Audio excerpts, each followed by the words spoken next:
Sebelumnya mohon untuk like, subscribe dan share ya, karena itu semua gratis kawan.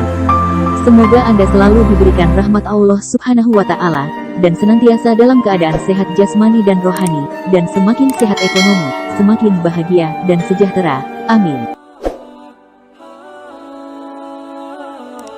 Assalamualaikum warahmatullahi wabarakatuh. Semoga kabar kawan-kawan semua selalu dalam keadaan sehat walafiat, serta selalu dalam lindungan dan curahan rahmat, serta nikmat dari Allah Subhanahu wa Ta'ala.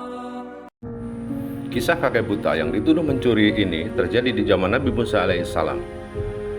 Di mana kala itu Nabi Musa bermunajat kepada Allah agar diperlihatkan keadilan Allah kepada makhluknya. Seperti kita ketahui, Allah memberikan keistimewaan kepada Nabi Musa, yaitu bisa berbicara langsung dengan Allah tanpa melalui perantara malaikat.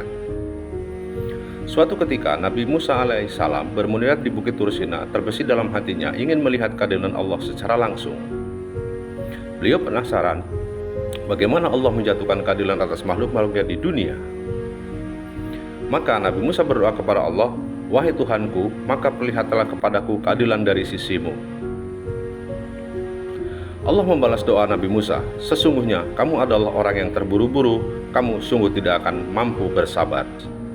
Nabi Musa kembali berkata, "Insya Allah hamba dapat bersabar dengan apa yang akan terjadi." Allah pun mengabulkan permohonan Nabi Musa, lalu Nabi Musa diperintahkan untuk pergi ke dekat sebuah mata air. Di sana dirinya bersembunyi di balik batu yang cukup besar. Ia pun disuruh untuk menyaksikan peristiwa yang akan terjadi sebentar lagi. Di sana kamu akan melihat sebagian dari kekuasaan dan ilmuku, firman Allah Azza wa Jalla. Tidak lama kemudian dari jarak yang cukup jauh, Nabi Musa melihat seorang penunggang kuda mendekati mata air tersebut. Pria itu turun dari kudanya lalu mencuci tangan serta wajahnya dan minum di situ. Di sisi kuda yang ia tunggangi tergeletak tas milik lelaki tersebut. Penutupnya sedikit terbuka dan menampakkan koin-koin emas begitu banyaknya. Lelaki tersebut kemudian melaksanakan sholat. Setelah itu kembali menaiki kudanya. Sayang sekali, tas yang berisi kepingan emas itu tertinggal. Beberapa saat kemudian datanglah seorang anak kecil. Nabi Musa terus memperhatikan bahwa bocah itu melihat tas yang telah ditinggalkan si penunggang kuda. Tanpa basa-basi, anak ini mengambil tas tersebut dan membawanya pergi.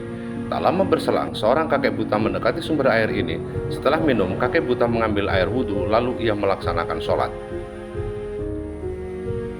Sementara lelaki si penunggang kuda yang telah dalam perjalanan teringat akan tasnya yang tertinggal di sumber mata air.